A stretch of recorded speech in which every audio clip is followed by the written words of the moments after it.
প্রিয় শিক্ষার্থী, আসসালামু আলাইকুম।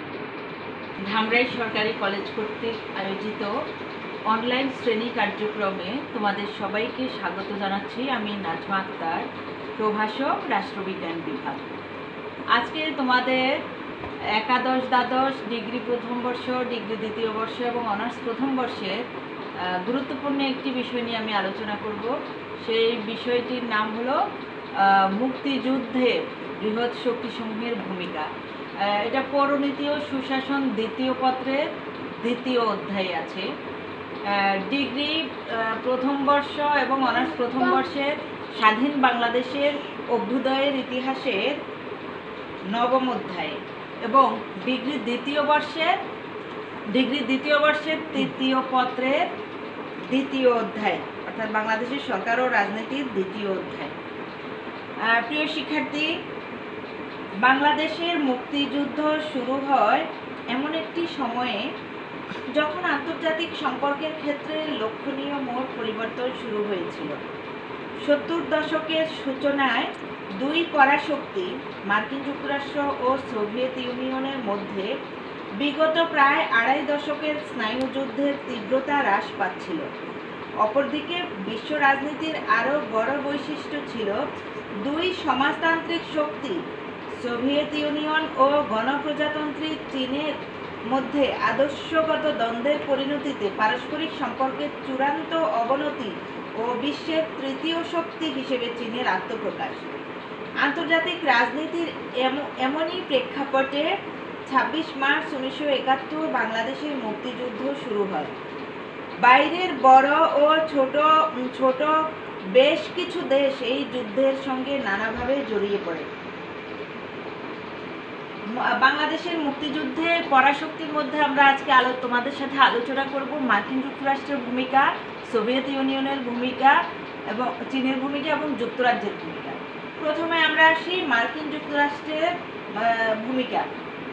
বাংলাদেশের মুক্তিযুদ্ধে মার্কিন যুক্তরাষ্ট্রের ভূমিকা ছিল খুবই হতাশাব্যঞ্জক ও বিতর্কিত। মার্কিন সরকারি নীতি পাকিস্তানপন্থী হলেও কংগ্রেস এবং সিনেটের বিপুল সংখ্যক সদস্য, সরকারি কতিপয় আমলা ও বুদ্ধিজীবী মুক্তিযুদ্ধের প্রতি সমর্থন ব্যক্ত করেন। মার্কিন গণমাধ্যম, জনমত ও ছিল বাংলাদেশের প্রতি সহানুভূতিশীল। তবে তৎকালীন নিক্সন, রোজার্স ও ডক্টর কিসিঞ্জার প্রশাসন পুরো 9 মাস পাকিস্তানের জন্য নৈতিক, রাজনৈতিক, অর্থনৈতিক ও সামরিক সমর্থন জুগিয়েছে। বাংলাদেশের মুক্তিযুদ্ধে মার্কিন নীতির 4টি পর্যায় ছিল। মার্কিন নীতির প্রথম পর্যায় ছিল মার্চ থেকে জুলাই পর্যন্ত। এ পর্যায়ে মার্কিন নীতির প্রকৃতি ছিল কৌশলগত নিরপেক্ষতা। এ সময় মার্কিন সরকার বাংলাদেশ সমস্যাকে পাকিস্তানের অভ্যন্তরীণ ব্যাপার হিসেবে অভিহিত করে। কিন্তু ভারতে নিযুক্ত মার্কিন রাষ্ট্রদূত কেনেথ কিটিং ওয়াশিংটনের এই দৃষ্টিভঙ্গির বিরোধিতা করে 15 এপ্রিল বলেন, পূর্ব পাকিস্তানের ঘটনা কোনোভাবেই অভ্যন্তরীণ ব্যাপার হতে পারে না এবং অভ্যন্তরীণ ব্যাপারের অজুহাতে সারা বিশ্ব দৃষ্টি ফিরিয়ে রাখতে পারে না।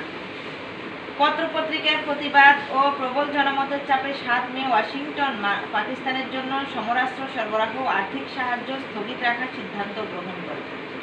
এরপরে মার্কিন নীতির দ্বিতীয় পর্যায়ে দেখি আমরা জুলাই থেকে আগস্ট 1971 পর্যন্ত। বাংলাদেশের মুক্তিযুদ্ধে মার্কিন নীতির দ্বিতীয় পর্যায়ে শুরু হয়েছিল। এই সময়ে মার্কিন নীতির দুটি বৈশিষ্ট্য লক্ষ্য করা যায়। এই সময়ে রাশিয়াকে প্রতিরোধে মার্কিন যুক্তরাষ্ট্র চীনকে স্বীকৃতি এবং জাতিসংঘের সদস্যপদ লাভের প্রতিশ্রুতি দেয়।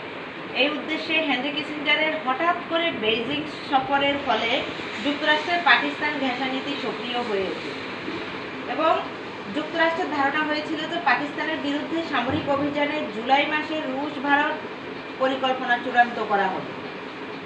মার্কিন নীতির তৃতীয় পর্যায়ে ছিল সেপ্টেম্বর থেকে 3 ডিসেম্বর 1971। কলকাতায় অবস্থানকারী বাঙালি নেতৃবৃন্দের একাংশের সঙ্গে শেখ মুজিবকে মুক্তি দিয়ে পাকিস্তানের সঙ্গে সমঝোতার চেষ্টা করে এই সময়। এছাড়াও পাকিস্তান সরকারকে বাংলাদেশ সমস্যা সমাধানের জন্য চাপ দেয়। যদিও মুজিবনগর ও ভারত উভয় সরকার মার্কিন এই উদ্যোগ প্রত্যাখ্যান করে। এরপরে আমরা দেখি যে মুক্তিযুদ্ধে সোভিয়েত ইউনিয়ন বা রাশিয়ার ভূমিকা। তৎকালীন পরাশক্তির মধ্যে সোভিয়েত ইউনিয়নই বাঙালি গণহত্যাকে প্রথমে নিন্দা জানায়। সোভিয়েত ইউনিয়ন প্রথম থেকে শেষ পর্যন্ত ভারত তথা বাংলাদেশের মুক্তিযুদ্ধের পক্ষে ভূমিকা রেখেছিল। বাংলাদেশের মুক্তিযুদ্ধে সোভিয়েত ইউনিয়নের নীতি সবসময় একই গতিতে প্রবাহিত হয়নি। সময় ও বাস্তবতার সাথে সাথে বিভিন্ন সময় সোভিয়েত নীতিতে নানা পরিবর্তন লক্ষ্য করা যায়। আর মুক্তিযুদ্ধে সোভিয়েত নীতিরও 3টি পর্যায় ছিল। প্রথম পর্যায় ছিল মার্চ থেকে জুন। এখানে আমরা দেখি যে 1971 সালে 30 মার্চ কমিউনিস্ট পার্টি 24তম কংগ্রেসে ব্রেজনেভ ভাষণে পূর্ব বাংলার জনগণের ন্যায়সঙ্গত অধিকারের ভিত্তিতে রাজনৈতিক সমাধানে পৌঁছার কথা উল্লেখ করেন। প্রেসিডেন্ট পদবর্ণী 2 এপ্রিল ইয়াহিয়াকে পাঠানো একটি পত্রে জরুরি ভিত্তিতে রক্তপাত ও নির্যাতন বন্ধ করে শান্তিপূর্ণ সমাধান খুঁজে বের করার জন্য পাকিস্তানকে আহ্বান জানান। এরপর আমরা দ্বিতীয় পর্যায়ে সোভিয়েত নীতির, সেটা হলো জুলাই থেকে নভেম্বর। জুলাই মাসের 9 জুলাই থেকে 10 জুলাই তারিখে হেনরি কিসিঞ্জারের পাকিস্তান হয়ে চীন সফর করার পরই উপমহাদেশে কূটনৈতিক বিপ্লব ঘটে। আমরা দেখি যে 27 থেকে 29 সেপ্টেম্বর ভারতের প্রধানমন্ত্রী মস্কো সফরের পর রুশ নীতির এই অবস্থান আরও দৃঢ় হয়। সোভিয়েত নীতির দ্বিতীয় পর্যায়ে একটি পরিবর্তন লক্ষ্য করা যায়। বাঙালি বিরোধী যে কোনো আন্তর্জাতিক সমাধানের বিরুদ্ধে ভারতের সঙ্গে সোভিয়েত ইউনিয়নও তৎপর হয়ে ওঠে এবং সোভিয়েত নীতির শেষ পর্যায়ে ছিল 3 ডিসেম্বর, সেটা স্বাধীনতা পর্যন্ত। আমরা এখানে দেখি যে সোভিয়েত ইউনিয়ন নিরাপত্তা পরিষদের পরিবর্তে জাতিসংঘের সাধারণ পরিষদে 7 ডিসেম্বর একটি যুদ্ধবিরতি প্রস্তাব উত্থাপিত হলে সোভিয়েত ইউনিয়ন তৃতীয়বারের মতো ভেটো প্রয়োগ করে। ভারতীয় বাহিনী ঢাকা দখল করার পূর্ব মুহূর্তে পর্যন্ত যে কোনো প্রকারের যুদ্ধবিরতি পদক্ষেপকে বানচাল করাই ছিল এই ভেটো দানের উদ্দেশ্য। আর তাই 16 ডিসেম্বর পাক বাহিনী আত্মসমর্পণ করার পর নিরাপত্তা পরিষদে সোভিয়েত ইউনিয়ন আর ভেটো প্রয়োগ না করায় শেষ পর্যন্ত 21 ডিসেম্বর যুদ্ধবিরতি প্রস্তাব গৃহীত হয়। এবং আমরা তোমাদের জেনে রাখা ভালো যে মার্কিন যুক্তরাষ্ট্র যে বঙ্গোপসাগরে 7ম নৌবহর পাঠিয়েছিল, সেই 7ম নৌবহরের বিরুদ্ধে যদি রাশিয়া টাস্ক ফোর্স না পাঠাতো, তাহলে 7 ডিসেম্বর 1971 তখনই আমাদের মার্কিন যুক্তরাষ্ট্র আমাদের বাংলাদেশকে আক্রমণ করে দখল করে ফেলত। একমাত্র সোভিয়েত ইউনিয়নের কারণে সেটা সম্ভব হয়নি। আমরা এবার আসি যে মুক্তিযুদ্ধে চীনের ভূমিকা। মুক্তিযুদ্ধ শুরু হওয়ার পরই চীন সরকার কট্টর পাকিস্তান ঘেঁষা নীতি অনুসরণ করে, যা স্বাধীনতাপ্রিয় বাঙালি বিশেষ করে বামপন্থীদের জন্য গভীর হতাশা সৃষ্টি করে। প্রফেসর সৈয়দ আনোয়ার হোসেন মুক্তিযুদ্ধে চীনের অনুসৃত নীতির 2টি বৈশিষ্ট্যের উল্লেখ করেন। প্রথমত, চীন মুক্তিযুদ্ধের প্রতি কোনো সহানুভূতি দেখানো থেকে সুচিন্তিতভাবে বিরত থাকে। দ্বিতীয়ত, চীন সরকার দ্বর্থহীনভাবে পাকিস্তান সামরিক চক্রের প্রতি অকুণ্ঠ সমর্থন জানায়। মুক্তিযুদ্ধে চীনের নীতির 2টি পর্যায় ছিল। প্রথম পর্যায় ছিল এপ্রিল থেকে নভেম্বর 1971।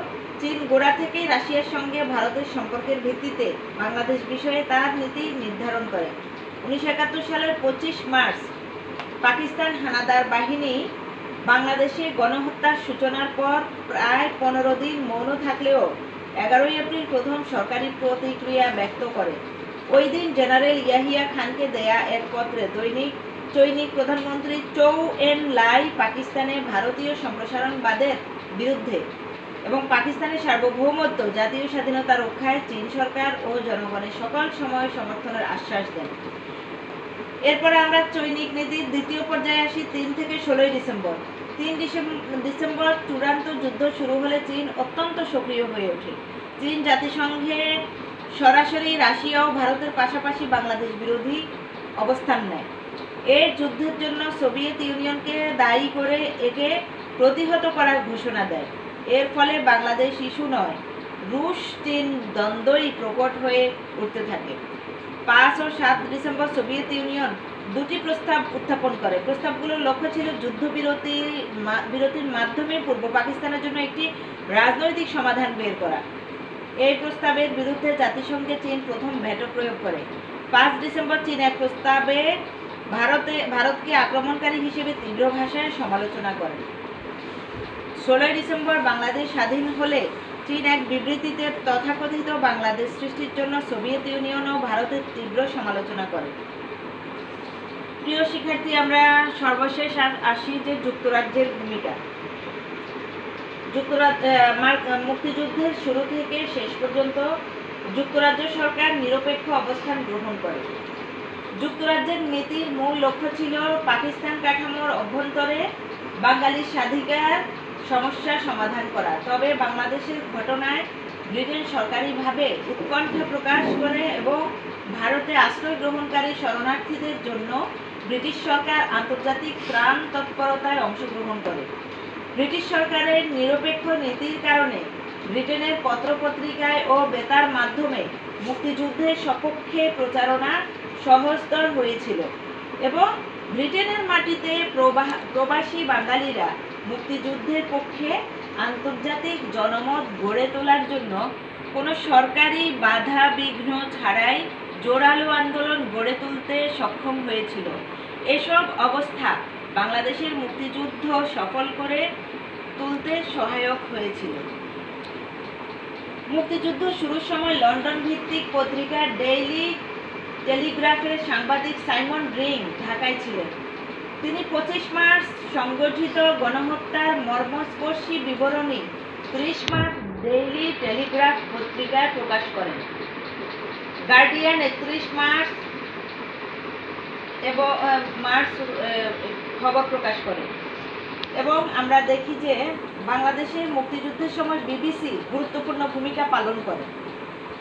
বিবিসি 26 মার্চ নিয়মিত সংবাদে শেখ মুজিব কর্তৃক বাংলাদেশের স্বাধীনতার ঘোষণার তথ্য প্রচার করে। এভাবে বিবিসি 26 মার্চ থেকেই মুক্তিকামী প্রতিটি বাঙালির হৃদয়ে স্থান করে নেয়। স্বাধীন বাংলা বেতার কেন্দ্রের অনুষ্ঠানের ন্যায় বিবিসির বাংলা অনুষ্ঠানও জনপ্রিয়তা লাভ করে। কেবল সংবাদ প্রচার করে বিবিসি তার দায়িত্ব শেষ করেনি। মুক্তিযুদ্ধের প্রত্যক্ষদর্শীর সাক্ষাৎকার, বিভিন্ন পর্যবেক্ষণ রিপোর্ট, বিশ্ব নেতৃবৃন্দের মন্তব্য ও বিবৃতি, বিশ্ব পত্রপত্রিকায় প্রকাশিত সংবাদ ও বিচার ইত্যাদিও বিবিসিতে প্রচারিত হতো। এভাবে বিশ্ব জনমত গঠন, মুক্তিযুদ্ধের প্রচারণা ইত্যাদিতে বিবিসি উল্লেখযোগ্য ভূমিকা পালন করে। এভাবে বাংলাদেশের মুক্তিযুদ্ধ আন্তর্জাতিক মাত্রা লাভ করে। এজন্য ব্রিটিশ পার্লামেন্টের সদস্যবৃন্দ, ব্রিটিশ পত্রপত্রিকা, বিভিন্ন সংস্থা ও ব্রিটিশ জনগণ গুরুত্বপূর্ণ ভূমিকা পালন করে। প্রিয় শিক্ষার্থী, আজকে তোমাদের সাথে আমার আলোচনা এই পর্যন্তই। যে মুক্তিযুদ্ধে বৃহৎ শক্তি সমূহের ভূমিকা, বৃহৎ শক্তির জায়গায় যদি তোমাদের আসে পরাশক্তি আসতে পারে, যে মুক্তিযুদ্ধে পরাশক্তি সমূহের ভূমিকা, তাও তোমার এই যে মার্কিন যুক্তরাষ্ট্র, সোভিয়েত ইউনিয়ন, চীন এবং যুক্তরাজ্য, এই রাষ্ট্রগুলোর ভূমিকা সম্পর্কে লিখতে হবে তোমাদের।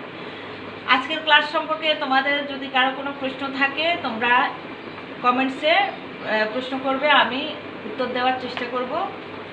সে পর্যন্ত তোমরা ভালো থেকো, সুস্থ থেকো, নিরাপদে থেকো। আল্লাহ হাফেজ।